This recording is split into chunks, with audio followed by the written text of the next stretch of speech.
Hello दोस्तों, good morning all of you. तो कैसे हैं हमारे सभी साथी दोस्तों। आज हम लोग पढ़ने वाले हैं एसएसटी पेडागोजी, जो कि सीटेट 2025 के पॉइंट ऑफ व्यू से काफी इंपॉर्टेंट क्लास होने वाला है। तो सभी साथी अंतिम तक बने रहे, और जो भी साथी अब तक चैनल को सब्सक्राइब नहीं किए हैं, चैनल को सब्सक्राइब कर दे, वीडियो को लाइक कर दे और अपने दोस्तों में शेयर कर दे। तो दोस्तों आइए हम लोग बिना समय गवाए हुए आज का क्लास शुरू करते हैं और हम लोग क्वेश्चन को देखते हैं। देखिए, सबसे पहले हम लोग आज PYQ को देखेंगे, MCQ, कि आखिर क्वेश्चन का पैटर्न किस लेवल का रहता है, कैसे एग्जामिनर क्वेश्चन को सेट करता है और कैसे कंफ्यूजन क्रिएट कराता है, और हमारे बहुत सारे साथी क्वेश्चन को गलत कर देते हैं। तो दोस्तों आइए, आज का जो सेशन है उसमें सारे साथियों का कंफ्यूजन खत्म होने वाला है। तो सभी साथी अंतिम तक बने रहे। देखिए, क्वेश्चन नंबर 1 आ गया है स्क्रीन पे। आप सभी साथी इस क्वेश्चन को पढ़िए और इसका जवाब कमेंट बॉक्स में लिखिए। सामाजिक अध्ययन अध्यापन का मुख्य उद्देश्य है, बताइए। यहाँ कहा गया है कि सामाजिक अध्ययन अध्यापन का मुख्य उद्देश्य क्या है। तो बताइए दोस्त, ऑप्शन में क्या बोला है? ऑप्शन में बोला है तथ्यों का रटना। ऑप्शन नंबर बी में बोला है सामाजिक समस्याओं के प्रति संवेदनशील बनाना। ऑप्शन नंबर सी में बोला है ऐतिहासिक तिथियों का याद कराना। और ऑप्शन नंबर डी में है नक्शे बनवाना। तो दोस्त, हम लोग पढ़े थे ना हमारे साथी कि जहां भी अगर आपको पॉजिटिव और निगेटिव टैग वर्ड का अगर नॉलेज होगा तो आप सभी साथी क्वेश्चन को आसानी से सॉल्व कर लेंगे। अब देखिए, ऑप्शन नंबर 1 में क्या बोला है? तथ्यों का रटाना, है ना। तो जहां तथ्यों का रटना अगर आ गया, मतलब रट्टाफिकेशन की बात आ गई, तो ये क्या आ गया? ये हो गया मेरे भाई negative tag word, negative tag word. और ऐसा अगर आपको दिख जाए निगेटिव टैग वर्ड, तो क्या करना है? सीधे ऑप्शन को काट देना, ये गलत हो जाएगा। फिर सामाजिक समस्याओं के प्रति संवेदनशील बनाना, तो ये क्या है? ये पॉजिटिव टैग वर्ड है ना। तो हम आंसर क्या हो जाएगा? हमारा आंसर हो जाएगा option number B is the right answer. फिर देखिए, ऑप्शन नंबर सी में बोला है ऐतिहासिक तिथियों का याद कराना। जहां पे रट्टाफिकेशन आ जाए, जहां पे याद करने की बात आ जाए, मेमोराइज लर्निंग की बात आ जाए, क्या करना है? सीधे काटना। ये सब निगेटिव टैग वर्ड है, निगेटिव टैग वर्ड है। फिर है नक्शे बनवाना। तो नक्शे बनवाना, मान लीजिए मेरे भाई कि अगर बच्चा को जब तक उसके प्रति संवेदनशील नहीं बनाइएगा, उसके प्रति जागरूक नहीं करिएगा, उस चीज़ों को समझ नहीं पाएगा, तो वो नक्शा ड्रॉ कैसे कर पाएगा? तो ये भी क्या हो जाएगा? गलत हो जाएगा। तो हमारा सही जवाब होगा सामाजिक समस्याओं के प्रति संवेदनशील बनाना। ठीक है, तो चलिए हम लोग क्वेश्चन नंबर 2 देखते हैं। क्वेश्चन नंबर 2 में क्या बोला है? सभी साथी इसको पढ़िए और इसका जवाब कमेंट बॉक्स में लिखिए। सामाजिक विज्ञान में अन्वेषण विधि, इंक्वायरी मेथड का प्रयोग कब उचित है? बताइए। सामाजिक अध्ययन में, सामाजिक विज्ञान में अन्वेषण विधि, इंक्वायरी जो मेथड है, वो उसका प्रयोग कब उचित है? इसका ऑप्शन नंबर 1 में बोला है जब शिक्षकों को समय कम हो। तो भाई जब समय कम हो तो आप क्लास में जाइए ही मत, क्या? तो ये गलत हो जाएगा। फिर जब विद्यार्थी जिज्ञासु हो। ऑप्शन नंबर सी में बोला है जब केवल परीक्षा की तैयारी करानी हो। परीक्षा की तैयारी कराने के पॉइंट ऑफ व्यू से क्लास में आपको नहीं जाना है, आपको बच्चा को सिखाने के माध्यम से जाना है। आपको क्लास में ऐसा इन्वायरमेंट बनाना है कि बच्चा स्वयं से सीखे, लर्निंग बाय डूइंग। मतलब उसको ऐसा माहौल बनाइए कि बच्चा अपने जो सराउंडिंग है उससे कोरिलेट करके उदाहरण के माध्यम से चीज़ों को सीख सके। तो ये भी क्या हो जाएगा? गलत हो जाएगा। फिर क्या है? जब गृह कार्य देना हो। गृह कार्य देना होगा और तब क्लास में जाइएगा, तो भाई ये तो बहुत गलत चीज़ है, क्योंकि आप कोई भी शिक्षा पॉलिसी को इसमें आप फुलफिल नहीं कर पाएंगे। तो ये भी क्या हो जाएगा? गलत हो जाएगा। तो इसका सही जवाब होगा option number B is the right answer. जब विद्यार्थी जिज्ञासु हो तब जाके आप उसे इंक्वायरी मेथड का क्लासरूम आयोजित करिए, ताकि बच्चा चीज़ों को अपने इंटरेस्ट के अनुसार से सीख सके। चलिए, हमारा क्वेश्चन नंबर 3 है। क्वेश्चन नंबर 3 में क्या है? सामाजिक अध्ययन में परियोजना पद्धति, प्रोजेक्ट मेथड का आधार है। बताइए, सामाजिक अध्ययन में परियोजना पद्धति, प्रोजेक्ट मेथड का आधार क्या है? तो ऑप्शन नंबर ए में है स्मरण शक्ति। जहां पे दिख जाए ना स्मरण शक्ति, क्या है? ये सब हो जाएगा आपका negative tag word, negative tag word. तो ये होगा ही नहीं। यहाँ तो पूछ रहा है आपको पॉजिटिव पूछ रहा है। फिर क्या है? कार्य करके सीखना। देखिए, हमको तो मिल गया ना। क्या मिल गया? हमको मिल गया ये पॉजिटिव टैग वर्ड। तो ये तो सही हो जाएगा। लेकिन हम और ऑप्शन इसका पढ़ के देख लेते हैं। शिक्षक का व्याख्यान, यहाँ भी नहीं चलेगा, लेक्चर मेथड।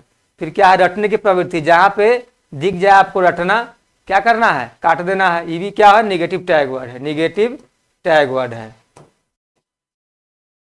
तो ये भी कट जाएगा। तो आपका सही जवाब क्या होगा? सही जवाब होगा कार्य करके सीखना। Option number B is the right answer. ठीक है, चलिए क्वेश्चन नंबर 4 देखते हैं। क्वेश्चन नंबर 4 में क्या है? इतिहास पढ़ाते समय शिक्षक को क्या करना चाहिए? इतिहास पढ़ाते समय शिक्षक को क्या करना चाहिए? ऑप्शन नंबर 1 में है केवल तिथियां याद कराना। ऑप्शन नंबर बी में है घटनाओं को जीवंत बनाना। ऑप्शन नंबर सी में है अधिकाधिक गृह कार्य देना। और ऑप्शन नंबर डी में है कठिन शब्दों का अनुवाद कराना।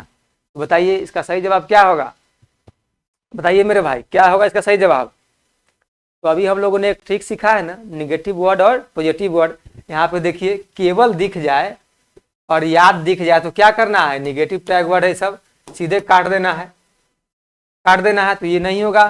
फिर घटनाओं को जीवंत बनाना, ये तो पॉजिटिव चीज है। घटना जो घट गई है उसको आप ऐसा डिस्क्राइब कर रहे हैं जैसे लग रहा है कि अभी सामने घटना घट रही है। ठीक है, मतलब अभी की घटना आप उसके सामने बता रहे हैं। तो घटना जो आप बता रहे हैं वो समझिए कि एकदम जीवित हो गया, उसी को बोला गया है घटनाओं को जीवंत बनाना। उसका ऑप्शन नंबर सी में है अधिकाधिक गृह कार्य देना। बच्चों को अधिक कार्य दे दीजिएगा, गृह कार्य, तो क्या वो अच्छा सीख पाएगा? नहीं सीख पाएगा। तो यहाँ पे क्या हो जाएगा? बच्चा बर्डन फील करने लगेगा, फिर पढ़ाई से भागने लगेगा, तो ये भी क्या गलत हो जाएगा। फिर कठिन शब्दों का अनुवाद कराना, तो कठिन शब्द का अनुवाद करा करके आप क्या करिएगा? जब तक बच्चा अपने माध्यम से उसको सीख न ले, अपने जो उसके वास्तविक जीवन है उससे कोरिलेट ना कर पाए, तो आप कठिन शब्द का अनुवाद करा के भी कुछ नहीं कर सकते हैं। तो ये क्या होगा? गलत हो जाएगा। तो इसका सही जवाब होगा option number B is the right answer, घटनाओं को जीवंत बनाना। ठीक है, चलिए क्वेश्चन नंबर 5 देखेंगे। क्वेश्चन नंबर 5 में है नक्शा, ग्लोब और चार्ट किस प्रकार की शिक्षण सामग्री है? बताइए मेरे भाई, ये किस प्रकार की शिक्षण सामग्री है? तो ऑप्शन नंबर ए में है दृश्य सामग्री, visual aids. Option number B में है श्रव्य सामग्री। ऑप्शन नंबर सी में है श्रव्य दृश्य सामग्री। और ऑप्शन नंबर डी में है अमूर्त सामग्री। बताइए कौन होगा? नक्शा, ग्लोब और चार्ट, नक्शा, ग्लोब और चार्ट किस प्रकार की शिक्षण सामग्री है? तो बताइए मेरे साथी, आप सभी साथी क्लास में देखते होंगे कि हम लोग इसको देख के सीखते हैं, देख के सीखते हैं। तो ये क्या हो जाएगा? ये हो जाएगा दृश्य सामग्री। तो option number A is the right answer. ठीक है, चलिए हम लोग क्वेश्चन नंबर 6 देखेंगे। क्वेश्चन नंबर 6 में क्या बोला है? क्वेश्चन नंबर 6 में बोला है सामाजिक विज्ञान में सह अध्ययन, कोरिलेशन का सबसे अच्छा उदाहरण है। तो क्या होगा इसका सही उदाहरण? तो ऑप्शन नंबर 1 में दिया इतिहास और संगीत। अब देखिए, इतिहास के साथ संगीत पढ़ाइएगा तो ये कोरिलेशन होगा? कोरिलेशन तो नहीं होगा। ऑप्शन नंबर बी में है भूगोल और अर्थशास्त्र। ऑप्शन नंबर सी में है गणित और खेल। फिर ऑप्शन नंबर डी में है विज्ञान और कला। तो बताइए सही कोरिलेशन कौन ऑप्शन में बन रहा है? तो ये बन रहा है option number B is the right answer. भूगोल और अर्थशास्त्र को आप एक साथ पढ़ा सकते हैं, क्योंकि दोनों का जो कॉन्सेप्ट होगा वो एक दूसरे से मिलता जुलता रहता है। ठीक है, तो क्वेश्चन नंबर 7 में हम लोग देखेंगे। क्वेश्चन नंबर 7 में क्या है? लोकतंत्र के मूल्यों को विद्यार्थियों में विकसित करने का सबसे अच्छा तरीका है। बताइए, लोकतंत्र के मूल्यों को विद्यार्थियों में विकसित करने का सबसे अच्छा तरीका है, क्या होगा? ऑप्शन नंबर 1 में है कठोर अनुशासन। ऑप्शन नंबर बी में है सहभागिता एवं विचार विमर्श। ऑप्शन नंबर सी में है केवल किताब से पढ़ाना। और ऑप्शन नंबर डी में है परीक्षा में अच्छे अंक लाना। बताइए, सबसे पहले हम लोग ट्रिक से इसको सॉल्व करेंगे। ट्रिक से हम लोग क्या सीखे थे? जहां पे दिख जाए कठोर अनुशासन काटना है। कठोर क्या है? ये निगेटिव टैग वर्ड है। सहभागिता एवं विचार विमर्श ये पॉजिटिव टैग वर्ड है, ये तो सही है। फिर उसके बाद केवल किताब से पढ़ाना, जहां केवल आ जाए ना, ये भी क्या है? निगेटिव टैग वर्ड है, निगेटिव टैग वर्ड। तो ऐसा ऐसा वर्ड दिखे तो सीधा ऑप्शन को काट देना है। परीक्षा में अच्छे अंक प्राप्त करना, जहां पे ही परीक्षा में अंक की बात कर दे क्या करना है? काटना है। परीक्षा की बात करे काट देना है। फिर हमारा सही जवाब क्या हो जाएगा? Option number B is the right answer, सहभागिता एवं विचार विमर्श। ठीक है, तो चलिए हम लोग अब क्वेश्चन नंबर 8 देखेंगे। क्वेश्चन नंबर 8 में क्या बोला है? तो क्वेश्चन नंबर 8 में है सामाजिक अध्ययन में फील्ड ट्रिप का मुख्य उद्देश्य है। बताइए, सामाजिक अध्ययन में फील्ड ट्रिप का मुख्य उद्देश्य क्या है? तो मुख्य उद्देश्य हम लोग ऑप्शन में देखते हैं। ऑप्शन में दिया है परीक्षा में अच्छे अंक दिलाना। ऑप्शन नंबर बी में है वास्तविक अनुभव कराना। ऑप्शन नंबर सी में है समय व्यतीत करना। और ऑप्शन नंबर डी में है गृह कार्य से बचाना। बताइए क्या हो जाएगा इसका सही जवाब? इसका सही जवाब क्या होगा? वास्तविक अनुभव कराना। Option number B is the right answer. अभी हम लोगों ने देखा है ना टैग वर्ड में कि परीक्षा में अच्छे अंक दिलाना, ऐसा ऐसा बात अगर देखिए कि परीक्षा की अगर बात आ जाए तो ये निगेटिव टैग वर्ड है, काटना है। समय व्यतीत करना मतलब ये सब क्या है? निगेटिव वर्ड है। गृह कार्य से बचाना, ये सब काट देना है। तो हमारा सही जवाब क्या होगा? वास्तविक अनुभव कराना। चलिए क्वेश्चन नंबर 9 देखेंगे। क्वेश्चन नंबर 9 में क्या है हमारे भाई? सामाजिक अध्ययन की शिक्षण विधियों में से कौन सी विद्यार्थी केंद्रित है? बताइए, सामाजिक अध्ययन की शिक्षण विधियों में से कौन सी सामाजिक विद्यार्थी केंद्रित है? तो विद्यार्थी केंद्रित इसमें कौन सा है? तो ऑप्शन में देखिए, ए में दिया है व्याख्यान विधि, बी में है अन्वेषण विधि, सी में है कंठस्थ कराना और डी में है प्रश्नोत्तरी। क्या है? प्रश्नोत्तरी, है ना। तो क्या होगा इसका सही जवाब? उसका सही जवाब होगा option number B is the right answer, अन्वेषण विधि। आप अन्वेषण विधि के माध्यम से बच्चा को लर्निंग बाय डूइंग करा सकते हैं। मतलब बच्चा के सामने आप कोई चीज अगर एग्जाम्पल देंगे या कोई क्वेश्चन रखेंगे तो बच्चा चीजों को अपने अनुसार वो जवाब देगा, वो अपने अनुसार विचार विमर्श करेगा, खोजबीन करेगा, उसी को कहते हैं अन्वेषण विधि। तो सबसे अच्छा क्या हो जाएगा? अन्वेषण विधि। इसी को बोलते हैं हम लोग विद्यार्थी केंद्रित, ठीक है। और व्याख्यान विधि क्या होता है? ये टीचर केंद्रित होता है, ये शिक्षक केंद्रित होता है। फिर कंठस्थ कराना, ये क्या होगा? चीजों को बच्चा के सामने बता के उसको रटवा दीजिए, तो ये पहले ही है निगेटिव टैग वर्ड, कट जाएगा। फिर ये क्या है? प्रश्नोत्तरी, ये भी क्या है? निगेटिव टैग वर्ड है, ये भी कट जाएगा। तो सही जवाब होगा option number B is the right answer. फिर हमारा क्वेश्चन नंबर 10 है। क्वेश्चन नंबर 10 में है सामाजिक अध्ययन में मूल्य शिक्षा का समावेश किससे होता है?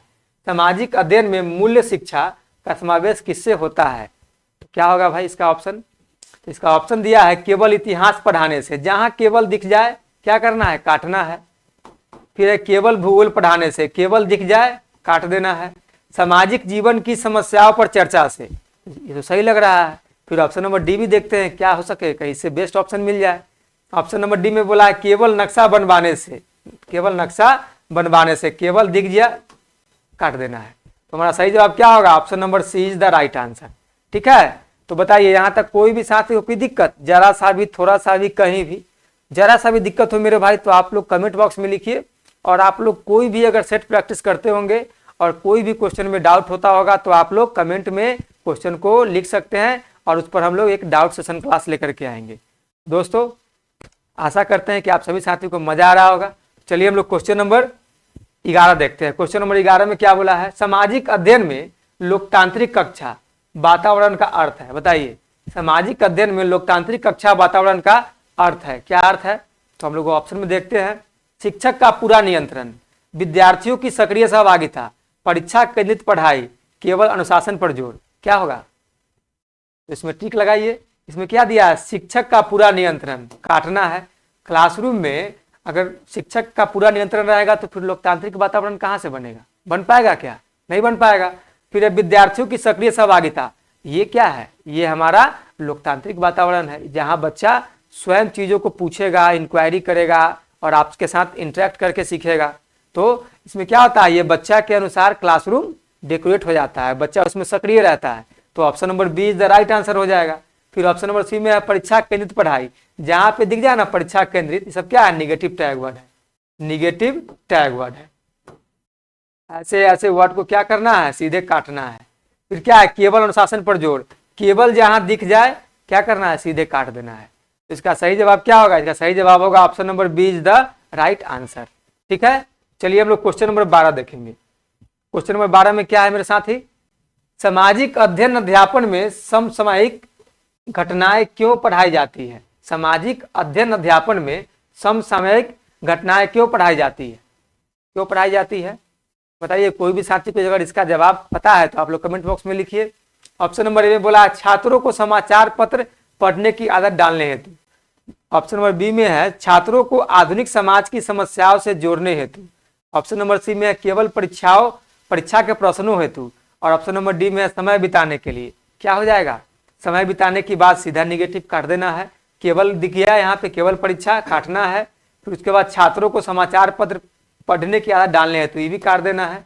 तो हमारा सही जवाब क्या होगा? सही जवाब होगा छात्रों को आधुनिक समाज की समस्याओं से जोड़ने हेतु। तो option number B is the right answer, ठीक है। तो तभी तो पता चलेगा ना कि समसामयिक घटनाएं क्या है, बच्चा उससे कोरिलेट करेगा, उसके प्रति जागरूक होगा, ठीक है। तो हमारा जवाब हो जाएगा बी। अब हम लोग अब क्वेश्चन नंबर 13 देखेंगे। क्वेश्चन नंबर 13 में क्या है? सामाजिक अध्ययन कक्षा में शिक्षक को, बताइए, सामाजिक अध्ययन कक्षा में शिक्षक को क्या करना चाहिए, कैसा होना चाहिए? तो ऑप्शन नंबर ए में है एकाधिकारीवादी होना चाहिए। एकाधिकारीवादी तो भाई गलत हो जाएगा, ठीक है। फिर ऑप्शन नंबर बी में है मार्गदर्शक और सहयोगी होना चाहिए। ऑप्शन नंबर सी में है केवल ज्ञान देने वाला होना चाहिए। ऑप्शन नंबर डी में अनुशासन अधिकारी होना चाहिए। इसका सही जवाब क्या होगा? देखिए, जहां पे अनुशासन अधिकारी की बात सिर्फ हो जाए, मतलब क्या, आप अगर अनुशासन अधिकारी ही रहेंगे तो हो सकता है कि बहुत सारे अनुशासन बच्चों के लिए सही भी ना हो, तो ये भी क्या हो, गलत हो जाएगा। फिर केवल जहां दिख जाए, इसको भी काटना है सीधे। फिर एकाधिकारी, ये क्या है, निगेटिव टैग वर्ड है, इस सबको काटना है। तो सही जवाब क्या होगा? सही जवाब होगा हमारा option number B is the right answer, मार्गदर्शक और सहयोगी होना चाहिए, ठीक है। चलिए हम लोग क्वेश्चन नंबर 14 देखेंगे। क्वेश्चन नंबर 14 में क्या है, सामाजिक विज्ञान का अध्ययन विद्यार्थियों में क्या विकसित करता है? बताइए, सामाजिक विज्ञान का अध्ययन विद्यार्थियों में क्या विकसित करता है? ऑप्शन नंबर 1 में है आलोचनात्मक चिंतन एवं निर्णय क्षमता। ऑप्शन नंबर बी में है केवल स्मरण शक्ति। ऑप्शन नंबर सी में रटने की आदत। और ऑप्शन नंबर डी में है परीक्षा में अंक लाने की प्रवृत्ति। क्या होगा? जहां पे मेरे भाई दिख जाए ना केवल, क्या बोले थे, काट देना है। रटने, काटना है, सब निगेटिव टैग वर्ड है। परीक्षा में अंक, परीक्षा की बात हो गई, क्या है, काट देना है। उसके बाद आलोचनात्मक चिंतन व निर्णय क्षमता, ये क्या हो जाएगा, ये पॉजिटिव वर्ड है, ये सही आंसर हो जाएगा। तो इसका option number A is the right answer. तो बताइए, यहाँ तक कोई भी साथी को थोड़ा सा भी, जरा सा भी, कहीं भी कोई डाउट हो तो बेशक आप लोग कमेंट बॉक्स में लिखे। और आप लोग कमेंट बॉक्स में ये भी लिखे कि आप अब नेक्स्ट क्लास किस विषय पर चाहते हैं। तो चलिए मेरे भाई, हम लोग आज के सेशन का आखिरी क्वेश्चन देखते हैं, क्वेश्चन नंबर 15। तो क्वेश्चन नंबर 15 में क्या बोला गया है, सामाजिक अध्ययन में सतत एवं समग्र मूल्यांकन सीसीई का मुख्य उद्देश्य है। सामाजिक अध्ययन में सतत एवं समग्र मूल्यांकन सीसीई का मुख्य उद्देश्य है। तो ये मुख्य उद्देश्य क्या है? तो इसका ऑप्शन नंबर 1 में है, ए में है साल में एक बार परीक्षा लेना। ऑप्शन नंबर बी में है केवल लिखित परीक्षा कराना। ऑप्शन नंबर डी में है निरंतर प्रगति पर ध्यान देना। और ऑप्शन नंबर डी में है कठिन प्रश्न पूछना। तो बताइए मेरे भाई, इसका सही जवाब क्या होगा? तो इसका सही जवाब आप सभी साथी कमेंट बॉक्स में लिखेंगे और इसका आप लोग जवाब बताएंगे। तो दोस्तों, आशा करते हैं कि आप सभी साथी को आज का क्लास काफ़ी अच्छा लगा होगा। तो आप लोग वीडियो को लाइक कर दीजिए, चैनल को सब्सक्राइब कर दीजिए और अपने दोस्तों में शेयर कर दीजिए। तो दोस्तों, और आप लोग कमेंट बॉक्स में जरूर लिखिए कि अब आप लोग नेक्स्ट क्लास किस विषय पर चाहते हैं। तो आज के लिए इतना ही दोस्त, फिर मिलते हैं हम लोग नेक्स्ट क्लास में। धन्यवाद, जय हिंद।